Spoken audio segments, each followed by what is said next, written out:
കർത്താവിൻ്റെ അതിപരിശുദ്ധ നാമം വീണ്ടും മഹത്വപ്പെടുമാറാകട്ടെ. ഇന്ന് രാവിലെയും ഒരു സന്ദേശം നിങ്ങൾക്ക് തരാൻ കർത്താവിൻ്റെ പക്കൽ തന്നിരിക്കുന്ന നല്ല അവസരത്തിനായി സ്തോത്രം ചെയ്യുകയാണ്.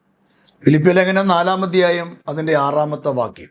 അതിൻ്റെ ആദ്യ ഭാഗത്ത് ഇങ്ങനെയാണ് കാണുന്നത്: ഒന്നിനെക്കുറിച്ചും വിചാരപ്പെടരുത്. ഞാൻ എൻ്റെ പ്രാർത്ഥനാ മുറിയിൽ കഴിഞ്ഞ ദിവസം പ്രാർത്ഥിക്കുമ്പോൾ ചില വിഷയങ്ങൾക്ക് വേണ്ടി ദൈവസന്നിധി കരയുവാനും പ്രാർത്ഥിക്കാനും അവസരങ്ങൾ കിട്ടി. ഞാൻ ദൈവത്തോട് ചില പരിതാപകരമായ വാക്കുകൾ ഞാൻ സംസാരിച്ചു. വേദനയോടെ ചില കാര്യങ്ങൾ ദൈവത്തോട് ചോദിച്ചിട്ട് ഇങ്ങനെ എൻ്റെ വാക്കുകൾ ഞാനിങ്ങനെ കർത്താവിൻ്റെ സന്നിധി സമർപ്പിച്ചു. കർത്താവേ, അങ്ങ് എൻ്റെ പ്രാർത്ഥന കേൾക്കുന്നില്ലേ? ഞാൻ അങ്ങയുടെ ദാസനല്ലേ? ഞങ്ങൾ കർത്താവിൻ്റെ വേലക്കാരല്ലേ? എന്തുകൊണ്ട് ഞങ്ങളുടെ ഈ ഒരു വിഷയത്തിന്, അല്ലെങ്കിൽ ഞാൻ പ്രാർത്ഥിക്കുന്ന ഈ വിഷയത്തിന് എന്താണ് ഒരു മറുപടി കിട്ടാത്തത്? മറ്റെല്ലാവരും പ്രാർത്ഥിക്കുന്നു, അവർക്കെല്ലാം മറുപടി കിട്ടുന്നു, പല നിലയിൽ അവർ അനുഗ്രഹിക്കപ്പെടുന്നു. പക്ഷേ ഞങ്ങളുടെ ജീവിതത്തിൽ ചില കാര്യങ്ങൾക്ക് പരിതാപകരമായ ഒരവസ്ഥ, പരിമിതികളിട്ട് ഞങ്ങളെ വല്ലാതെ അസ്വസ്ഥപ്പെടുത്തുന്നല്ലോ എന്ന് പറഞ്ഞ് ദൈവസന്നിധിയിൽ ആഹാരം വെടിഞ്ഞിരുന്ന് പ്രാർത്ഥിപ്പാൻ കർത്താവ് അവസരം നൽകി. ആ സമയത്ത് കേട്ടൊരു ദൈവശബ്ദമാണ് ഫിലിപ്പിയ ലേഖനം 4-ാം അധ്യായം അതിൻ്റെ 6-ാമത്തെ വാക്യം. ആ വാക്യത്തിൻ്റെ അർത്ഥത്തിൽ കൂടെ ദൈവാത്മാവ് പറഞ്ഞത് ഒന്നിനെക്കുറിച്ച് നീ വിചാരപ്പെടരുതെന്നാണ്. ഇന്ന് രാവിലെ ഈ സന്ദേശം ഞാൻ നിങ്ങൾക്ക് കൈമാറുമ്പോൾ ഇതേ വാക്യത്തിൽ നിന്നുകൊണ്ട് ഞാൻ നിങ്ങളോടും പറയുകയാണ്. യേശു കർത്താവ് എന്നോട് പറഞ്ഞത് ഞാൻ നിങ്ങൾക്ക് കൈമാറുകയാണ്. എന്താണ്? ഒന്നിനെക്കുറിച്ചും വിചാരപ്പെടരുത്. പലതിനെ ചൊല്ലി നിങ്ങൾ വിചാരപ്പെടുന്നുണ്ട് അല്ലേ? മാർത്ത പലതിനെ ചൊല്ലി വിചാരപ്പെട്ടു എന്നാണ്. പക്ഷെ മറിയ നല്ല അംശം തിരഞ്ഞെടുത്തു എന്നാണ്. മാർത്തയ്ക്ക് പലവിധമായ ചിന്തകളായിരുന്നു.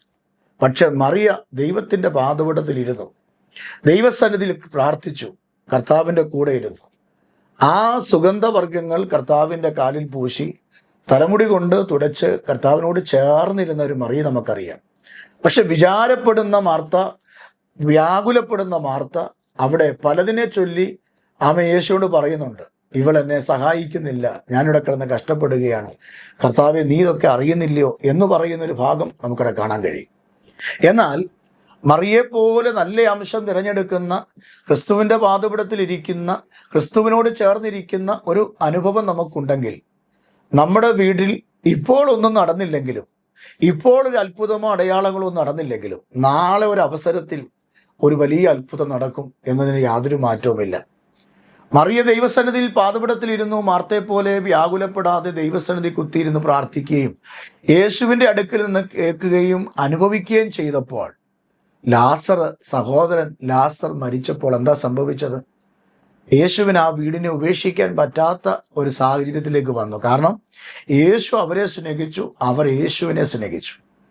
യോഹന്നാന്റെ സുവിശേഷത്തിൽ അങ്ങനെ എഴുതിയിട്ടുണ്ട്. യേശു ആ കുടുംബത്തെ സ്നേഹിച്ചു, യേശു ലാസറിനെ സ്നേഹിച്ചു, ലാസർ യേശുവിനെ സ്നേഹിച്ചു, മറിയ യേശുവിനെ സ്നേഹിച്ചു. അതുകൊണ്ട് നാറ്റം വെച്ച ലാസറിൻ്റെ ശരീരത്തെ യേശു ആ നാറ്റം മാറ്റി അഴുകി വന്ന, പുഴുവെടുക്കാൻ തുടങ്ങിയ ആ ശരീരത്തെ പുഴുമാറ്റി അഴുകിയ അവസ്ഥയ്ക്ക് മാറ്റം വരുത്തി ജീവനുള്ള ദേഹിയായി പുനരുത്ഥാനത്തിൻ്റെ ശക്തി അയച്ച് കല്ലറയ്ക്കകത്തു നിന്നും 4-ാം നാൾ ലാസറിനെ പുറത്തു കൊണ്ടുവന്ന കഥ നമുക്കറിയാം. അങ്ങനെയെങ്കിൽ എൻ്റെ പ്രിയപ്പെട്ട സഹോദരനോട് പറയാം, ഇവിടെ ഈ വാക്യത്തിൽ വായിച്ചതുപോലെ ഒന്നിനെക്കുറിച്ച് നിങ്ങൾ വിചാരപ്പെടരുത്. നമുക്കെല്ലാവർക്കും ഉള്ളൊരു വിഷയമാണ് വിചാരപ്പെടുക, വ്യാകുലപ്പെടുക. എന്നാൽ കർത്താവിൻ്റെ ആത്മാവ് പറയുകയാണ്, കർത്താവാണല്ലോ ഇതെല്ലാം ഉണ്ടാക്കിയത്. ഈ പ്രപഞ്ചത്തെ ഉണ്ടാക്കിയത് ആരാ? കർത്താവാ. വായു തന്നത് ആരാ? കർത്താവാ. ശ്വസിക്കാൻ ആരോഗ്യം തരുന്ന ആരാ? കർത്താവാ. രാവിലെ കിടക്കയിൽ നിന്ന് എഴുന്നേൽപ്പിച്ചത് ആരാ? കർത്താവാണ്. രാത്രി കിടന്നുറങ്ങി നമ്മുടെ പ്രായത്തിൽ കൂടിയവരും കുറഞ്ഞവരും ഒക്കെ പലരും എഴുന്നേറ്റില്ലെന്നേ. അവരൊക്കെ മരണം വഴി ഉറക്കത്തിൽ കൂടെ അങ്ങ് പോയെന്നേ. രാവിലെ ഭാര്യ കട്ടൻ കാപ്പിയുമായിട്ട് അടുക്ക വന്ന് തട്ടി വിളിച്ചപ്പോൾ അച്ഛൻ അനങ്ങുന്നില്ല. അങ്ങോട്ട് തിരിച്ചിട്ടപ്പോൾ അവിടെ കിടക്കുന്നു, ദാ കണ്ണും തള്ളി നാക്കും കടിച്ച് കിടപ്പുണ്ട്. നാട്ടുകാരെയും വീട്ടുകാരെയും എല്ലാം വിളിച്ചു വരുത്തി നോക്കിയപ്പോൾ അച്ഛൻ പോയി. അങ്ങനെ എത്രയോ കുടുംബങ്ങൾ സൈലൻ്റ് അറ്റാക്ക് വന്ന്, പ്രയാസങ്ങൾ വന്ന് രാത്രിയുടെ കാലങ്ങളിൽ നഷ്ടപ്പെട്ടു. പക്ഷേ നമ്മുടെ കുടുംബത്തിൽ ഒരു ദുഃഖം വരാമായിരുന്നു, അതിനെ മാറ്റി. ഒരു വേദന വരാമായിരുന്നു, അതിനെ മാറ്റി. തങ്കക്കിരീടത്തിൻ്റെ ശക്തി നമ്മുടെ മേൽ പകർന്നിട്ട് നമുക്ക് ആയുസ്സും ആരോഗ്യം തന്ന് ഇവിടെ വരെ നടത്തി. ഒരാഹാരത്തിൻ്റെ ടേസ്റ്റ് വായിന്ന് പോകുന്നതിന് മുമ്പ് മറ്റൊരാഹാരം തന്ന് നമ്മുടെ ഫ്രിഡ്ജിൻ്റെ ഫീസറൊക്കെ നിറഞ്ഞ് ആമനിരിക്കുമ്പോൾ നോക്ക് പ്രിയരെ, ഒരു വസ്ത്രം പിഞ്ചി കീറുന്നതിന് മുമ്പ് അടുത്ത വസ്ത്രം തന്ന് ആമേൻ. ദൈവം നമ്മുടെ അലമാര നിറയെ വസ്ത്രം കൊണ്ട് നമ്മളെ അനുഗ്രഹിച്ചെങ്കിൽ, അപ്പോൾ വസ്ത്രവും വെള്ളവും ആഹാരവും ഒക്കെ തന്ന് തക്ക സമയത്ത്, ആകാശത്തിലെ പറവകളെ നോക്കുവിൻ, വിതയ്ക്കുന്നില്ല, കൊയ്യുന്നില്ല, കളപ്പുരയിൽ കൂട്ടിവെക്കുന്നില്ല, പക്ഷെ അതതിൻ്റെ ആഹാരം തക്ക സമയത്ത് ദൈവം കൊടുക്കുന്നെങ്കിൽ തൻ്റെ മക്കൾക്ക് എത്രയധികം കൊടുക്കും എന്ന് വേദപുസ്തകത്തിൽ കാണുന്ന പോലെ, പ്രിയപ്പെട്ടവരെ, തക്ക സമയം നമുക്ക് തന്ന് വേണ്ടതെല്ലാം കരുതി തന്ന് നമ്മൾ ചിന്തിക്കുന്നതിലും നനയ്ക്കുന്നതിലും അത്യന്തപരമായി നമ്മെ നടത്തി നമുക്ക് വേണ്ടതെല്ലാം ഓരോ ദിവസവും ചുവട് വയ്ക്കുമ്പോൾ അഭിവൃദ്ധിയുടെയും സമൃദ്ധിയുടെയും നന്മകൾ നമുക്ക് തന്ന് ആമെ വാരിക്കോരി നമ്മെ അനുഗ്രഹിച്ച ആ ദൈവത്തിൻ്റെ കരുതലൊന്ന് ചിന്തിച്ച് നോക്കിക്കേ. അങ്ങനെയാണെങ്കിൽ ഇന്ന് രാവിലെ നിങ്ങൾ ജോലി ചെയ്യുന്ന സ്ഥാപനത്തിൽ ഒരുപക്ഷെ നിങ്ങളുടെ ജോലി നഷ്ടപ്പെട്ടു പോകും എന്നൊരു ചിന്ത കാണും. കഴിഞ്ഞ ദിവസം എന്നെ ഒരാൾ വിളിച്ചു പറഞ്ഞു, പാസ്റ്ററെ എനിക്ക് വേണ്ടി പ്രാർത്ഥിക്കണം, ദേവദാസൻ്റെ മെസ്സേജ് എല്ലാ ദിവസവും കേൾക്കുന്നതാണ്. ഞാൻ പറഞ്ഞു, ആയിക്കോട്ടെ, ഇപ്പോൾ എന്താണ് ഞാൻ പ്രാർത്ഥിക്കേണ്ട വിഷയം എന്താണ്? ഞാൻ ഇത്ര വർഷമായിട്ട് ഞാൻ ഈ രാജ്യത്ത് ജോലി ചെയ്യുക, ആയിക്കോട്ടെ, പക്ഷേ എൻ്റെ ഇപ്പോഴത്തെ പ്രാർത്ഥനാ വിഷയം എന്താണെന്നറിയാമോ? എൻ്റെ കമ്പനിയിൽ നിന്ന് ഞങ്ങളെ പറഞ്ഞു വിടുക. ഏതാണ്ട് 600-ലധികം ആളുകൾ ജോലി ചെയ്യുന്ന കമ്പനിയാണ്, പക്ഷെ ബിസിനസ് ഇല്ല, യുദ്ധം വലിയ പ്രതിസന്ധി കൂടെ കടന്നു പോകുകയാണ്. ഞങ്ങളിപ്പോൾ ഭവനത്തിലിരിക്കുക, ലോങ് ലീവ് തന്നിരിക്കുകയാണ്. ഇപ്പോൾ കമ്പനി പറയുന്നു നിങ്ങൾ നാട്ടിലേക്ക് പോയിക്കോളാൻ, ടിക്കറ്റ് എടുത്ത് തരാൻ പോവുകയാണ്. ഞാൻ നാട്ടിൽ പോയാൽ എൻ്റെ വീടിൻ്റെ വാടക എങ്ങനെ കൊടുക്കും? എൻ്റെ കുഞ്ഞുങ്ങളെ എങ്ങനെ പഠിപ്പിക്കും? ആ സഹോദരൻ നിലവിളിക്കുക. ഒരു സ്വന്തമായിട്ടൊരു വീട് വെച്ചിട്ടില്ല, സ്വന്തമായിട്ടൊരു വസ്തുവില്ല, കിട്ടിയ പൈസ കൊണ്ട് കുഞ്ഞുങ്ങളെ പഠിപ്പിക്കാനും ബാക്കി കാര്യങ്ങളൊക്കെ നോക്കാനുമാ ഇതുവരെ കഴിഞ്ഞിട്ടുള്ളൂ. പക്ഷെ ഞാൻ വീട്ടിൽ പോയാൽ എനിക്ക് നല്ലൊരു ജോലിയില്ല, എൻ്റെ കുഞ്ഞുങ്ങളുടെ പഠനം അത് ഫിനിഷ് ആകുമോ എന്ന് എനിക്ക് തോന്നുന്നില്ല. ഒത്തിരി ഭാരമാണ്, വിചാരമാണ്, എന്ത് ചെയ്യും? അങ്ങനെ എത്രയോ പേരുണ്ട്. ഇന്ന് രാവിലെ സന്ദേശം കേൾക്കുന്ന വ്യക്തികളിൽ ഒരാൾ നിങ്ങൾ ഇങ്ങനെ ചിന്തിക്കുന്ന ഒരു ആളായിരിക്കാം. നാളെ എൻ്റെ ജീവിതത്തിൽ എന്ത് സംഭവിക്കും? എൻ്റെ ജോലി നഷ്ടപ്പെടുമോ? എന്നെ കമ്പനിയിൽ നിന്ന് പറഞ്ഞു വിടുമോ? എന്നെ ഈ രാജ്യത്തുനിന്ന് പറഞ്ഞു വിടുമോ? ദൈവത്തിൻ്റെ മക്കളെ, പ്രാർത്ഥിച്ചാൽ മതി. മുട്ടുമടക്കി പ്രാർത്ഥിക്കൂ. റൂമിനകത്ത്, ആ ക്യാമ്പിനകത്ത് ദൈവസന്നിധി കരയൂ. നിങ്ങൾക്ക് വേണ്ടി കരുതുവാൻ എൻ്റെ ദൈവമുണ്ട്. അവിടെ കൊണ്ടെത്തിച്ചത്, ആ കമ്പനി കൊണ്ടെത്തിച്ചത്, ആ വീട്ടിൽ കൊണ്ടെത്തിച്ചത്, ആ ഓഫീസിൽ കൊണ്ടെത്തിച്ചത്, ആ ജോലിയിൽ നിങ്ങളെ ആക്കിയത് എൻ്റെ കർത്താവാണെങ്കിൽ നിങ്ങൾ ഒന്നിനെക്കുറിച്ചും വിചാരപ്പെടേണ്ട. എന്താ നിങ്ങൾ ചെയ്യേണ്ടത്? പൗലോസ് അപ്പോസ്തലൻ ഫിലിപ്പിയ ലേഖനം 4-ാം അധ്യായം അതിൻ്റെ 6-ാമത്തെ വാക്യത്തിൽ പറയുക, എല്ലാറ്റിലും പ്രാർത്ഥനയാലും അപേക്ഷയാലും നിങ്ങളുടെ ആവശ്യങ്ങൾ സ്തോത്രത്തോടെ ദൈവത്തോട് അറിയിക്കുക അത്രേ വേണ്ടത്. സ്തോത്രത്തോടെ ദൈവത്തോട് അറിയിക്കുക, ദൈവസന്നിധി കൊടുക്കുക, കർത്താവിനോട് പറയുക, കർത്താവേ, എൻ്റെ ആവശ്യം ഇതാണ്, എൻ്റെ ആവശ്യം ജോലിയാണ്, എൻ്റെ ആവശ്യം സാമ്പത്തിക വിഷയമാണ്, എൻ്റെ ആവശ്യം എൻ്റെ കുഞ്ഞുങ്ങളുടെ ഭാവിയാണ്, എൻ്റെ ആവശ്യം കർത്താവെ നീ അറിയുന്നു. അതുകൊണ്ട് സ്തോത്രം സ്തോത്രം സ്തോത്രം എന്ന് പറഞ്ഞ് ദൈവസന്നിധിയിൽ ആ വിഷയത്തെ അങ്ങോട്ട് കൊടുക്കൂ. നിങ്ങളുടെ വിഷയങ്ങൾ ദൈവത്തിൻ്റെ സന്നിധി കൊടുത്ത് സ്തോത്രം പറഞ്ഞാൽ ആ സ്തോത്രത്തിന് ശക്തിയുണ്ട്, ആ സ്തോത്രത്തിൻ്റെ ബലം പകരും. അങ്ങനെ ആ ശക്തി നിങ്ങളുടെ മേൽ വരുമ്പോൾ നിങ്ങൾ എല്ലാ വിഷയത്തിലും അനുഗ്രഹിക്കപ്പെട്ടിരിക്കും.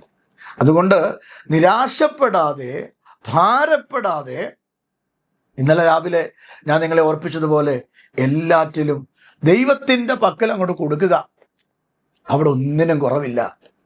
നിങ്ങൾക്ക് വേണ്ടതെല്ലാം അവിടുത്തെ ഭണ്ഡാരത്തിലുണ്ട്. തക്ക സമയത്ത് ദൂതനെ വിട്ട് അതൊക്കെ എടുത്ത് നമ്മുടെ കയ്യിൽ കൊണ്ട് തരും. നമ്മൾ ജീവിച്ചിരിക്കുന്ന ദൈവത്തിൻ്റെ കരുണയല്ലേ? നമ്മളായിരിക്കുന്ന ദൈവത്തിൻ്റെ ശ്രേഷ്ഠതയല്ലേ? നമ്മൾ ചിന്തിച്ചതല്ലല്ലോ നമ്മൾ ഇങ്ങനെയൊക്കെ ആകുമെന്ന്, നമ്മുടെ കുഞ്ഞുങ്ങൾ ഇങ്ങനെയൊക്കെ ആകുമെന്ന്, ഈ നന്മ അനുഭവിക്കും, ഈ രാജ്യത്തെത്തും, ഈ നിലയിൽ കുടുംബജീവിതമാകുമെന്ന് നമ്മൾ ചിന്തിച്ചതല്ലല്ലോ. നമ്മൾ പ്രതീക്ഷിക്കാത്ത പലതുമല്ലേ ഇന്നും നമ്മുടെ ജീവിതത്തിൽ സംഭവിക്കുന്നേ. അങ്ങനെയാണെങ്കിൽ ഇന്ന് രാവിലെ പരിശുദ്ധാത്മാവി പറയുക, എല്ലാറ്റിലും, പൗലോസ് പറയുന്നത് അങ്ങനെയാണ്, എല്ലാറ്റിലും, ചിലതെന്നല്ല, എല്ലാറ്റിലും, ചെറുതായാലും വലുതായാലും, നിങ്ങൾക്ക് അധികം ഭാരം തോന്നുന്ന ഏത് വിഷയവും, ഇനി ഈസി എന്ന് തോന്നുന്ന വിഷയമായാലും, ആ കാര്യം എനിക്ക് ഈസിയാണ് എന്ന് നിങ്ങൾ ചിന്തിക്കുന്നെങ്കിൽ അതും എന്ത് ചെയ്യണം? എല്ലാറ്റിലും പ്രാർത്ഥനയാലും അപേക്ഷയാലും പ്രാർത്ഥിക്കണം. ആ പ്രാർത്ഥനയിൽ നിങ്ങൾ അപേക്ഷിക്കണം. എന്നിട്ട് എന്ത് ചെയ്യണം? നിങ്ങളുടെ ആവശ്യങ്ങൾ സ്തോത്രത്തോടുകൂടെ ദൈവത്തോട് അറിയിക്കുക, ദൈവത്തോട് പറയുക, യേശുവിനോട് നിങ്ങൾ പറയുക. നിങ്ങളുടെ ആവശ്യം യേശു കേൾക്കട്ടെ. ബർത്തിമായിയുടെ ആവശ്യം സൗഖ്യമാകണം, കണ്ണിനാണ് സൗഖ്യം വേണ്ടതെന്ന് യേശുവിനറിയാം. പക്ഷേ യേശു കർത്താവ് ചോദിക്കുക, ഞാൻ നിനക്ക് എന്ത് ചെയ്തു തരണമെന്ന്. 38 വർഷം കുളക്കര കിടക്കുന്ന വ്യക്തിക്ക് സൗഖ്യമാകണമെന്ന് യേശുവിനറിയാം.